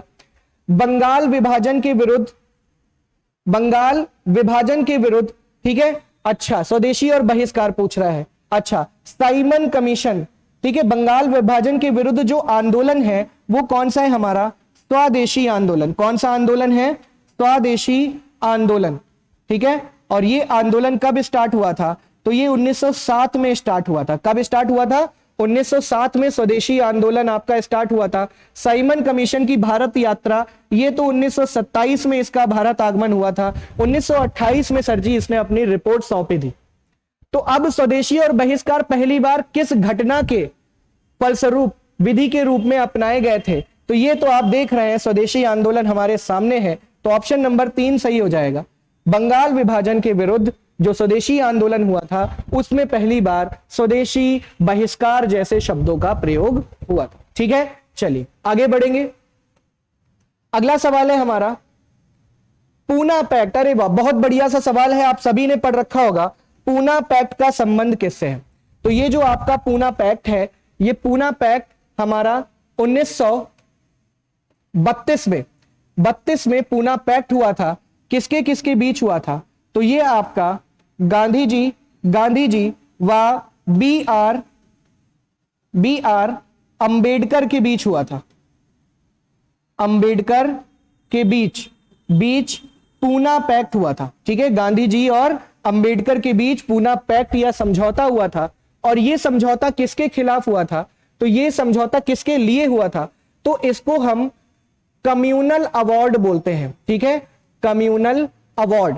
इस अवार्ड की घोषणा ध्यान रखिएगा, कम्युनल अवार्ड की घोषणा 1932 में ब्रिटिश प्रधानमंत्री, British PM Ramsay MacDonald MacDonald के द्वारा की गई थी। ठीक है, 1932 में रैमजे मैकडोनाल्ड के द्वारा, ब्रिटिश प्रधानमंत्री थे, इन्होंने कम्युनल अवार्ड की घोषणा की थी और इसमें इन्होंने दलितों के लिए पृथक निर्वाचन प्रणाली इसकी व्यवस्था कर दी थी। और जब दलितों के लिए पृथक निर्वाचन प्रणाली की व्यवस्था की तो गांधी जी उस समय पूना की यरवदा जेल में थे, उन्होंने वहीं पर अनशन प्रारंभ कर दिया। और जब अनशन प्रारंभ कर दिया तो गांधी जी और भीमराव अंबेडकर के बीच 1932 में एक समझौता हुआ जिसमें दलितों के लिए आरक्षण से संबंधित कुछ प्रावधान किए गए। इसी समझौते को अपन बोलते हैं पूना पैक्ट। ठीक है, तो ये बहुत इंपॉर्टेंट सवाल है, ध्यान रखिएगा। कम्युनल अवार्ड कब आया था, या मैकडोनल्ड जो घोषणा है, मैकडोनाल्ड की घोषणा है रैमजे मैकडोनाल्ड की, वो ध्यान रखना है, ये कब आई थी, 1932 में। ठीक है, ध्यान रखिएगा। चलिए आगे बढ़ते हैं, अगले सवाल की ओर। अगला सवाल, अब आपके जो बड़े बड़े सवाल थे वो लगभग आपके हो गए, अब आपके सामने छोटे छोटे सवाल हैं, इन सभी को सॉल्व करिए। मॉडर्न हिस्ट्री के सवाल आपके सामने हैं। ठीक है, अगला सवाल है, निम्नलिखित में से ऑल इंडिया मुस्लिम लीग की स्थापना, ऑल इंडिया मुस्लिम लीग की स्थापना की थी। ठीक है, तो यहां पर हमारे सामने 4 ऑप्शन है। तो ऑल इंडिया मुस्लिम लीग, एक ऑप्शन तो सर सैयद अहमद खां है। तो सर सैयद अहमद खां, देखिए इनके बारे में आपको बताएं, सर सैयद अहमद खां ने 1875 में Mohammad Anglo Oriental school, Mohammad Anglo Oriental school, ठीक है, 1875 में इन्होंने खोला था, जो 1920 में क्या बन गया बच्चा, ये बन गया अलीगढ़ विश्वविद्यालय बन गया बाद में 1920 में। तो सर सैयद अहमद खां कांग्रेस विरोधी थे, यानी कि कांग्रेस से कभी संबद्ध नहीं रहे, कांग्रेस से कभी संबंधित नहीं रहे, ध्यान रखिएगा। कांग्रेस के विरोधी थे और अंग्रेजों के समर्थक थे। ठीक है, और ये चाहते थे कि मुस्लिम जो है वो आधुनिकता को अपनाए, रूढ़िवादिता को छोड़े। सर सैयद अहमद खान ने ही, इन्होंने ही आपका 1864 में साइंटिफिक सोसाइटी, ठीक है, साइंटिफिक सोसाइटी की स्थापना की। ध्यान रखिएगा, सर सैयद अहमद खान ने 1864 में साइंटिफिक सोसाइटी की स्थापना की। इनकी एक फेमस पुस्तक है, इस पुस्तक का नाम है तहजीब उल अखलाक। ध्यान रखिएगा, तहजीब उल अखलाक, ये इनकी फेमस पुस्तक है। नैतिकता और सभ्यता, अगर हिंदी में ट्रांसलेट की जाए तो नैतिकता और सभ्यता, ये इनकी फेमस पुस्तक है। ठीक है, अब आपसे देखो, पेपर में आपसे ये नहीं पूछ रहा है, मैंने आपको सर सैयद अहमद खां के बारे में डिटेल दे दी है, बहुत सारी डिटेल दे दी है। ठीक है, ये आपसे पूछ रहा है ऑल इंडिया मुस्लिम लीग की स्थापना किसने की है। तो देखिए, अब मैं आपको इसका आंसर करता हूं, इसको हटा दूं, इसको हटा रहा हूं। ठीक है, ऑल इंडिया मुस्लिम लीग की स्थापना किसने की थी, तो ये ढाका के नवाब थे सलीमुल्लाह, इन्होंने की थी। ठीक है, मुस्लिम लीग की स्थापना कब हुई थी, ये 1906 में हुई थी। कब हुई थी, 1906 में हुई थी, और ढाका के नवाब सलीमुल्लाह ने की थी। आगा खां ने इसके पहले अधिवेशन की अध्यक्षता की थी। ध्यान रखिएगा, आगा खां ने इसके पहले अधिवेशन की अध्यक्षता की थी। ठीक है, चलिए आगे बढ़ेंगे अगले सवाल पर। अगला सवाल है क्वेश्चन नंबर 15 हमारा, दिल्ली भारत की राजधानी बनी। बहुत ही बढ़िया सवाल है।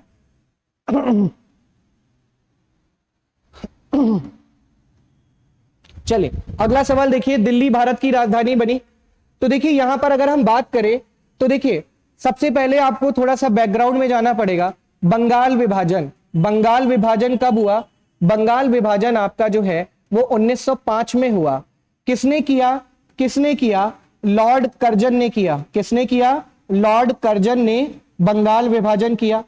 अब जो लॉर्ड कर्जन है, इन्होंने बंगाल को विभाजित किया, और बंगाल विभाजन के विरोध में, इसके विरोध में अभी आपने कहा कि सर जी आपने बताया कि स्वदेशी आंदोलन स्टार्ट हुआ, और स्वदेशी आंदोलन में अंग्रेजों का खूब विरोध हुआ। स्वदेशी आंदोलन में अंग्रेजों का खूब विरोध हुआ, और इसलिए द्वितीय द्वितीय दिल्ली दरबार एक्चुअल में दिल्ली दरबार कब होता था? ये तब होता था जब ब्रिटिश महारानी या ब्रिटिश शासक भारत आते थे। और ये जो दिल्ली दरबार हुआ है, ये दरबार हुआ है लॉर्ड हार्डिंग के समय में। किस समय में हुआ है? लॉर्ड हार्डिंग के समय में।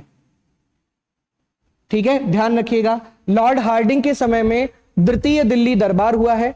और इसी दिल्ली दरबार में आपका क्या कर दिया गया था? बंगाल विभाजन को रद्द कर दिया गया था। ठीक है, और दिल्ली को राजधानी बनाया गया था। ठीक है, कोलकाता से हटाकर दिल्ली को राजधानी बनाया गया था। और ये सब कब हुआ? ये सब हुआ 1911। द्वितीय दिल्ली दरबार का आयोजन 1911 में हुआ था, लॉर्ड हार्डिंग के समय में हुआ था। बंगाल विभाजन रद्द कर दिया गया था और दिल्ली को भारत की राजधानी बनाया गया था। तो इसमें क्या सही हो जाएगा? 1911। चलिए आगे बढ़ेंगे अगले सवाल पर। अगला सवाल है हमारा, गांधी जी ने किस गोलमेज सम्मेलन में भाग लिया था? बड़ा बढ़िया सा सवाल है। गांधी जी ने किस गोलमेज सम्मेलन में, आप सभी को पता है कि गोलमेज सम्मेलन ये 3 हुए थे। ठीक है, 3 गोलमेज सम्मेलन हुए थे और तीनों गोलमेज सम्मेलन 1930 से 1932 के बीच में आपके तीनों गोलमेज सम्मेलन संपन्न हुए। और ये सारे गोलमेज सम्मेलन कहां हुए? लंदन में। ठीक है, सारे गोलमेज सम्मेलन आपके कहां हुए? लंदन में हुए। और इस गोलमेज सम्मेलन में भारत में किस प्रकार से भारत का शासन चलाया जाएगा या भारतीयों को किस प्रकार से शासन दिया जाए, इस पर विचार विमर्श करने के लिए लंदन में 1930 से 1932 तक 3 गोलमेज सम्मेलन हुए। ठीक है, अच्छा, अब इसमें पूछा है कि किस गोलमेज सम्मेलन में गांधी जी ने भाग लिया था? तो द्वितीय वाले गोलमेज सम्मेलन में गांधी जी ने भाग लिया था, ध्यान रखिएगा। ठीक है, गांधी जी राजपुताना नामक जहाज से गए थे। कहां गए थे? लंदन गए थे गोलमेज सम्मेलन में भाग लेने के लिए। किस गोलमेज सम्मेलन में? द्वितीय वाले गोलमेज सम्मेलन में भाग लेने के लिए गए थे, कांग्रेस की तरफ से गए थे। किसकी तरफ से गए थे? कांग्रेस की तरफ से गए थे। ठीक है, और इस गोलमेज सम्मेलन में आपका जो है गांधी जी ने पार्टिसिपेट किया था। अगर आपसे पेपर में पूछा जाए कांग्रेस ने या गांधी जी ने किस गोलमेज सम्मेलन में भाग लिया, तो दूसरे वाले में। और अगर आपसे पूछा जाए कि भीमराव अंबेडकर ने कितने गोलमेज सम्मेलन में भाग लिया, तो आप सभी जानते हैं कि BR अंबेडकर तीनों गोलमेज सम्मेलन में उपस्थित हुए थे, तीनों राउंड टेबल कॉन्फ्रेंस में उपस्थित हुए थे। गांधी जी या कांग्रेस ने केवल एक, द्वितीय वाले और अंबेडकर ने तीनों गोलमेज सम्मेलन में भाग लिया था। आगे बढ़ेंगे अगले सवाल की ओर। अगला सवाल है हमारा क्वेश्चन नंबर 18। अरे वाह, बहुत बढ़िया सवाल है। देखिए, ये सवाल, ऐसे सवाल बड़े प्यारे होते हैं, अच्छे लगते हैं। और ये जो सवाल है आपके, देखिए यहां पर, अब इसमें हमें ये डेट पर बेस्ड सवाल होते हैं, डेट पर बेस्ड सवाल होते हैं, बहुत ही अच्छे सवाल होते हैं। जनरली ये सवाल अगर आप गलत कर देंगे तो फिर आप बाहर ही हैं, समझ लीजिए। ठीक है, और कुछ फेमस इंसिडेंट है, अब जैसे खेड़ा सत्याग्रह है, तो खेड़ा सत्याग्रह आपको पता है कहां, कब हुआ था बेटा? 1918 में। खेड़ा कहां पर है? ये गुजरात में है। ठीक है, गुजरात में है खेड़ा सत्याग्रह। गांधी जी का प्रथम असहयोग आंदोलन था खेड़ा। ठीक है, सविनय अवज्ञा आंदोलन, ये जो सविनय अवज्ञा आंदोलन है ये 1930 में स्टार्ट हुआ था। इसी आंदोलन के एक भाग के रूप में दांडी मार्च, 12 मार्च 1930 को गांधी जी ने दांडी मार्च किया था, नमक कानून तोड़ा था। तो सविनय अवज्ञा आंदोलन 1930 में हुआ था। असहयोग आंदोलन कब हुआ था? 1920 में हुआ था। असहयोग आंदोलन कब हुआ था? 1920 से 1922 तक चला था। ये कब से कब तक चला था? 1920 से 1922 तक आपका चला था ये आंदोलन। 22 में चौरी चौरा कांड हो गया 5 फरवरी 1922 को। ठीक है, और उसी कांड के विरोध में गांधी जी ने क्या किया? असहयोग आंदोलन को स्थगित कर दिया था। अब चंपारण सत्याग्रह, ये चंपारण कहां पर है? चंपारण सत्याग्रह ये कब हुआ था? 1917 में। और ये चंपारण क्या है, कहां पर है? बिहार में। गांधी जी के भारत आगमन के बाद पहला जो उन्होंने सत्याग्रह किया था वो चंपारण ही था। राजकुमार शुक्ल के निवेदन पर तिनकठिया पद्धति, जो कि क्या होती थी कि जमीन के 3/20 भाग पर किसानों से कॉन्ट्रैक्ट कर लेते थे अंग्रेज, जो आपके बगान मालिक होते थे वो किसानों से कॉन्ट्रैक्ट कर लेते थे कि जमीन के 3/20 भाग पर नील की खेती अनिवार्य करना है, अनिवार्य रूप से आपको करना है। ठीक है, तो किसान जो है वो आपका जमीन के 3/20 भाग पर नील की खेती करते थे और अंग्रेज उसको क्या करते थे, निर्यात करते थे भारत से। ये प्राकृतिक नील होता था। लेकिन क्या हुआ कि कृत्रिम नील की उत्पादन होने लगा, कृत्रिम नील की खोज हो गई। वो नील जो आपका जो है फैक्ट्रियों में बनने लगा, उसकी कॉस्ट कम थी, उसकी लागत कम थी, वो सस्ता होता था और किसान अभी भी जमीन के 3/20 भाग पर नील की खेती करते थे। ठीक है, तो राजकुमार शुक्ल के निवेदन पर गांधी जी को बिहार बुलाया गया और गांधी जी ने चंपारण सत्याग्रह किया और तिनकठिया पद्धति को समाप्त करवाया। अब सन के हिसाब से आप कह देंगे कि सर बात तो आपकी समझ में आ गई, ऑप्शन नंबर क्या सही हो जाएगा, 4 सही हो जाए। ठीक है, 4 सही हो जाएगा, चंपारण सत्याग्रह। अगली बात पर आगे बढ़ते हैं। Question number 18, question number 18, Congress का एकमात्र अधिवेशन, ये तो बड़ा बेसिक सा सवाल है। कांग्रेस का एकमात्र अधिवेशन जिसकी अध्यक्षता किसने की थी, गांधी जी ने की थी। गांधी जी ने कांग्रेस के बेलगांव अधिवेशन की अध्यक्षता की थी 1924 में। एकमात्र अधिवेशन है, एकमात्र अधिवेशन है जिसकी अध्यक्षता महात्मा गांधी ने की थी, बेलगांव अधिवेशन। ठीक है, ध्यान रखिएगा। चलिए आगे बढ़ते हैं। अगला सवाल है, निम्नलिखित में से कौन लगातार 6 वर्ष तक आपका जो है कांग्रेस का अध्यक्ष रहा है। बड़ा प्यारा सा सवाल है। ठीक है, तो देखिए इसमें ऑप्शन हो जाएगा सही अबुल कलाम आजाद। अबुल कलाम आजाद 1940, 1941, 1942, 1943, 1944, 1945। ठीक है, तो 6 साल तक कांग्रेस के अध्यक्ष रहे हैं, भारतीय राष्ट्रीय कांग्रेस के अध्यक्ष रहे हैं अबुल कलाम आजाद। ठीक है, अच्छा, इसके अलावा इनकी एक पुस्तक है, बड़ी फेमस है। एक तो आपकी इनकी पुस्तक है इंडिया विंस फ्रीडम, बहुत पूछी जाती है, इंडिया विंस फ्रीडम। ठीक है, ये एक इनकी पुस्तक बहुत पूछी जाती है। ठीक है, स्वतंत्रता के बाद देश के पहले शिक्षा मंत्री आपके जो हैं वो कौन रहे हैं, तो वो आपके रहे हैं अबुल कलाम आजाद। ध्यान रखिएगा। ठीक है, अबुल कलाम आजाद स्वतंत्रता के बाद देश के पहले शिक्षा मंत्री रहे हैं, कांग्रेस के 6 बार के अध्यक्ष रहे हैं, इंडिया विंस फ्रीडम नामक पुस्तक इन्होंने लिखी है। ठीक है, बहुत ही अच्छे और जबरदस्त किस्म के कांग्रेस के बड़े नेताओं में से एक थे मौलाना अबुल कलाम आजाद। ठीक है, चलिए आगे बढ़ेंगे। अगला सवाल है हमारा क्वेश्चन नंबर 20, 1938 के हरिपुरा अधिवेशन की अध्यक्षता किसने की थी। ठीक है, बड़ा बढ़िया सा सवाल है। देखिए हरिपुरा अधिवेशन की जो अध्यक्षता है वो किसने की थी पूछा है।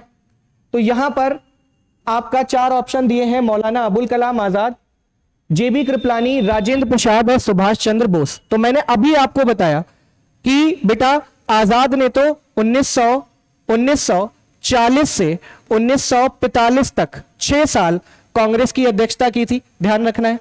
जेबी कृपलानी 1946 का जो अधिवेशन हुआ था, यह अधिवेशन आपका कहां हुआ था, मेरठ में हुआ था। 1946 के मेरठ अधिवेशन की अध्यक्षता जो है वो जेबी कृपलानी ने की थी। आजादी के समय कांग्रेस के यही अध्यक्ष थे।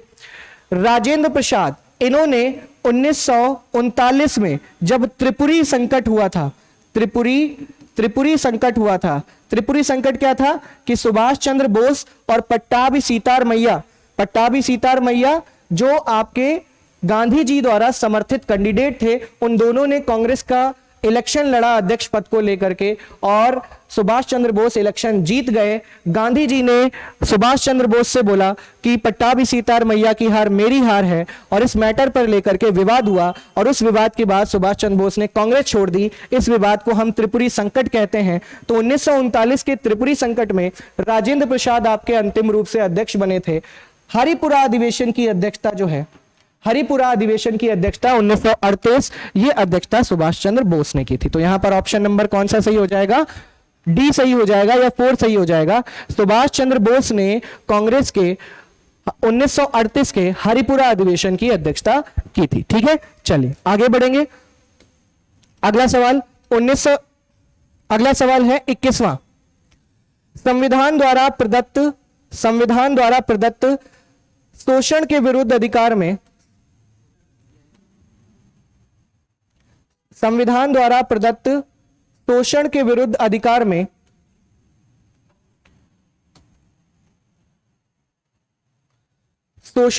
अधिकार में निम्नलिखित में से कौन सा अधिकार शामिल है? गिरफ्तारी एवं निरोध से संरक्षण, कारखाने आदि में बालकों के नियोजन पर प्रतिबंध, यहां पर प्रतिबंध, ठीक है, मानव के व्यापार एवं बाल श्रम, ये बाल श्रम है। एक्चुअल में कुछ टाइपिंग मिस्टेक है, जब टाइपिंग की जाती है तो छोटी छोटी चीजें वहां पर गलत हो जाती हैं, तो कोई बात नहीं। बाल श्रम का प्रतिषेध, तो ये है शोषण के विरुद्ध अधिकार। अब आपको पता है, देखिए आ जाइए, संविधान का भाग 3 सर जी किस बारे में है? भाग 3 तो मूल अधिकार के बारे में है। भाग 3 किसके बारे में है? मूल अधिकार के बारे में है। अब ये जो मूल अधिकार है, ये अनुच्छेद कहां से कहां तक है? तो सर जी ये तो अनुच्छेद आपका 12 से 35 तक है। कितने मूल अधिकार हैं? तो सर जी 6 मूल अधिकार हैं। कितने मूल अधिकार हैं? 6 मूल अधिकार हैं। और इसमें से 6 मूल अधिकार में से एक मूल अधिकार है शोषण के विरुद्ध अधिकार। शोषण के विरुद्ध अधिकार, ठीक है। ये शोषण के विरुद्ध जो अधिकार है, ये आपका किसमें है? ये अनुच्छेद 23 और 24 में है। 23 और 24 में है, ठीक है। अब 23 में क्या है? 23 में है कारखानों आदि में बालकों के नियोजन पर प्रतिबंध, ये 23 में है। मानव के दुर्व्यापार एवं बालात श्रम का प्रतिषेध, बाल श्रम का प्रतिषेध, ठीक है, ध्यान रखना है। ये आपका किसमें है?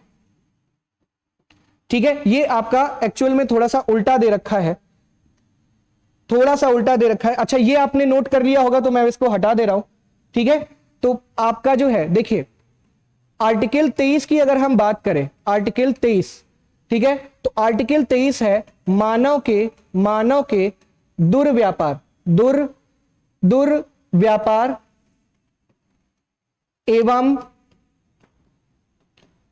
बालात श्रम का प्रतिषेध, यानी कि किसी भी तरीके का फोर्सिबल यानी कि जबरदस्ती का श्रम प्रतिबंधित किया जाता है। यह आर्टिकल 23 में है। और आर्टिकल जो 24 है, ये कारखानों आदि में बालकों के नियोजन पर प्रतिबंध है। नियोजन पर प्रतिबंध है। और ये आपके दोनों किस में आते हैं? ये दोनों शोषण के विरुद्ध अधिकार में आते हैं, ठीक है, दोनों शोषण के विरुद्ध अधिकार में आते हैं, ठीक है। गिरफ्तारी एवं निरोध से संरक्षण, ये अनुच्छेद 22 में आता है और स्वतंत्रता के अधिकार के अंतर्गत आता है। ये वाला गिरफ्तारी और निरोध से संरक्षण अनुच्छेद 22 में आता है और स्वतंत्रता के अधिकार के अंतर्गत आता है। स्वतंत्रता का अधिकार कहां से कहां तक है? तो ये 19 से 22 तक है। तो 19 से 22 तक में गिरफ्तारी और निरोध से संरक्षण आता है। ये दो आते हैं शोषण के विरुद्ध अधिकार में। तो ऑप्शन क्या सही हो जाएगा? ऑप्शन कहीं पर केवल 2 और 3 दिख रहा है सर, ये वाला ऑप्शन सही हो जाएगा। बात समझ में आ रही है? ठीक है, चलिए आगे बढ़ेंगे अगले सवाल पर। सातवाहन युग का प्रसिद्ध व्यापारिक नगर पैठान किस नदी के तट पर स्थित था? तो सबसे पहले हम बात करते हैं, देखिए मौर्योत्तर काल के बारे में बात हो रही है। मौर्योत्तर काल आपका किस लिए जाना जाता है? विदेशी आक्रमण के लिए जाना जाता है। किस लिए जाना जाता है? विदेशी आक्रमण के लिए जाना जाता है।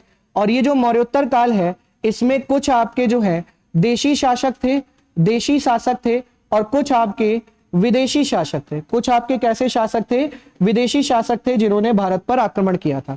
देशी शासक में सबसे पहला जो वंश था वो सुंग वंश था। सुंग वंश के बाद आपका कण्व वंश था, ठीक है, कण्व वंश था। कण्व वंश के बाद सातवाहन वंश, सातवाहन वंश, ठीक है, सातवाहन वंश के बाद आपका जो है, सातवाहन वंश के बाद क्या आता था? महामेघवाहन, महामेघवाहन वंश आता था, ठीक है, महामेघवाहन वंश आता था। तो ये 4 वंश थे, सुंग वंश, कण्व वंश, सातवाहन वंश और महामेघवाहन वंश। विदेशी शासकों में सबसे पहले जो विदेशी आक्रमण हुआ वो यूनानियों के नेतृत्व में हुआ। किसके नेतृत्व में हुआ? यूनानियों के नेतृत्व में हुआ। यूनानियों के बाद शकों ने भारत पर आक्रमण किया। शकों के बाद पहलव ने भारत पर आक्रमण किया, और उसके बाद कुषाण, उसके बाद कौन?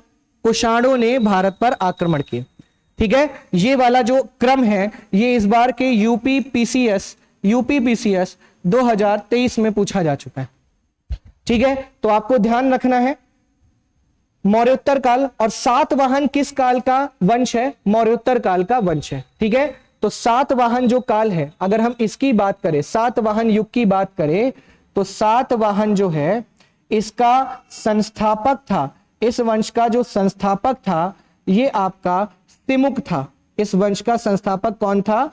तिमुक था। और इसकी जो राजधानी है, इसकी जो राजधानी है वो प्रतिष्ठान थी। क्या थी?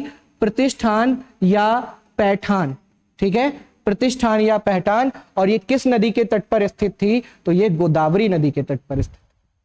किस नदी के तट पर स्थित थी? गोदावरी नदी के तट पर स्थित थी। बात आपको समझ में आ गई होगी।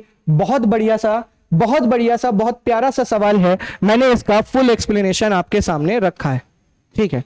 अगला क्वेश्चन नंबर 23, सीथियन कहा जाता है। बहुत बढ़िया सा सवाल है, सीथियन कहा जाता है। तो सीथियन आपका किसको कहा जाता है? सीथियन आपको शकों को कहा जाता है। किसको कहा जाता है? शकों को कहा जाता है। एक फेमस शक शासक है, आप सभी ने नाम सुना होगा। इस शक शासक का नाम है रुद्रादामन,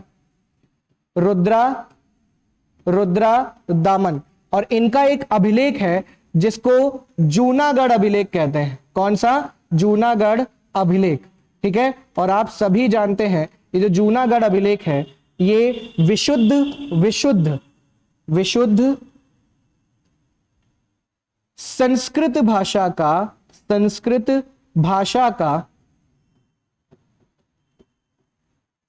पहला अभिलेख था, ठीक है। मैंने क्रम आपको बता ही दिया है, ठीक है।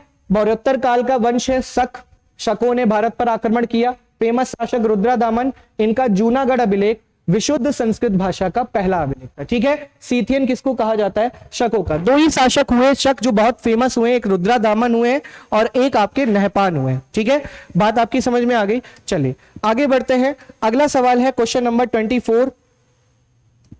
अब ये जो क्वेश्चन नंबर 24 है तो ये आपका 8वीं सदी में त्रिकोणी संघर्ष किसके किसके बीच था। देखिए 8वीं सदी में ये जो त्रिकोणी संघर्ष था, आपको पता है जितनी भी फेमस राजधानियां हुई हैं वो सभी नदियों के तट पर ही स्थित हुई हैं, ठीक है। जितनी भी, चाहे आप राजगृह ले लीजिए, चाहे आप पाटलिपुत्र ले लीजिए, चाहे आप कन्नौज ले लीजिए, ऐसी एक राजधानी थी कन्नौज, ऐसी एक राजधानी थी कन्नौज। अब कन्नौज को लेकर के 8वीं सदी में त्रिपक्षीय संघर्ष हुआ, त्रिपक्षीय संघर्ष हुआ। और ये जो संघर्ष हुआ ये किसके किसके बीच हुआ? इसमें एक ऑप्शन आपका कम है, फिलहाल मैं इसको एक्सप्लेन कर देता हूं, एक ऑप्शन यहां पर नहीं दिया हुआ है। ये जो त्रिपक्षीय संघर्ष हुआ ये किसके किसके बीच हुआ? ये पाल वंश, प्रतिहार और राष्ट्रकूट में हुआ। राष्ट्रकूट के बीच आपका ये संघर्ष हुआ। किसको लेकर के? कन्नौज को लेकर के आपका संघर्ष हुआ। और इसमें अंतिम रूप से प्रतिहार विजयी रहे थे। करीबन 200 सालों तक ये लड़ाई चलती रही पाल, प्रतिहार और राष्ट्रकूट के बीच में, कन्नौज को अपनी राजधानी बनाने को लेकर के। तो यहां पर जो चौथा ऑप्शन है जो मिसिंग है उसमें यही ऑप्शन होगा। फिलहाल आप ध्यान रखिएगा, पाल, प्रतिहार और राष्ट्रकूट ये आपके कन्नौज को लेकर के त्रिपक्षीय संघर्ष में आपस में भिड़े थे, ठीक है। अच्छा चलिए आगे बढ़ते हैं। अगला और आखिरी बहुत ही बढ़िया सवाल आपके सामने आ गया फिर से। निम्नलिखित में से किस स्थान पर मानव के साथ कुत्ते को दफनाए जाने के साक्ष्य मिले हैं? तो देखिए, मानव के साथ कुत्ते को दफनाए जाने के साक्ष्य, बड़ा ही फेमस सवाल है, बहुत बढ़िया सवाल है। बुर्ज होम, बुर्ज होम कहां पर पड़ता है? ये बुर्ज होम पड़ता है जम्मू कश्मीर में। बुर्ज होम जम्मू कश्मीर में पड़ता है। और यहां से आपको एक तो गर्त आवास के साक्ष्य मिले हैं, एक तो गर्त आवास के साक्ष्य मिले हैं, दूसरा आपको मानव के साथ कुत्ते को दफनाने के साक्ष्य मिले हैं। ठीक है, तो ये थे आपके मोस्ट इंपॉर्टेंट 25 क्वेश्चन, जिनका मैंने अपनी समझ से बहुत अच्छे से एक्सप्लेन करने की कोशिश की है। ठीक है, अगर आप ये क्लास देख रहे हो, अगर आपको क्लास अच्छी लगती है तो लाइक बटन आपके सामने है, दबाने में बिल्कुल भी संकोच ना करें। शेयर बटन आपके सामने है, अपने व्हाट्सएप पर जाकर के इस चैनल का स्टेटस लगाएं, हर उस बच्चे को दिखाएं जो बच्चा जरूरतमंद है, जो वाकई में पढ़ना चाहता है, जो समझना चाहता है चीजों को। ठीक है, और एक बार मैं आपको फिर से याद दिला दूं, 9500 के आसपास, जैसा कि अभी सर ने बताया था, 9500 के आसपास एसआई की वैकेंसी और 60,000 से ऊपर कांस्टेबल की वैकेंसी आने वाली है। प्रज्ञान एकेडमी में टारगेट और ओरिएंटेड बैच आपके शुरू हो चुके हैं।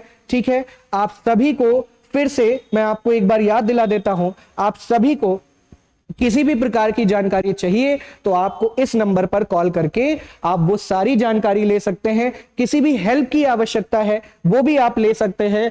और एक बार आप चाहे जहां भी पढ़ रहे हो, एक बार आकर के 3 दिन का डेमो अवश्य लीजिएगा। 3 दिन का डेमो ये लेंगे और जब आप तुलना करेंगे तब आपको पता चलेगा कि संस्थान और संस्थान में कितना फर्क होता है, गाइडेंस कहां पर अच्छा मिलता है और गाइडेंस कितना जरूरी और महत्वपूर्ण अंग है हमारी पढ़ाई का, और हमारा जो सफलता, हमारी जो मंजिल है उसको पाने में कितना सहयोग करता है एक अच्छा गाइडेंस। ठीक है, तो आप एक बार अवश्य प्रज्ञान एकेडमी में विजिट करें। ये हमारे सामने, आपके सामने स्क्रीन पर ये नंबर है। ठीक है, आप इन नंबर पर कॉल करके जानकारी ले सकते हैं। चलिए, मिलेंगे आपसे अगली एसटी में। तब तक के लिए आप सभी का बहुत बहुत धन्यवाद, आप सभी का बहुत बहुत आभार।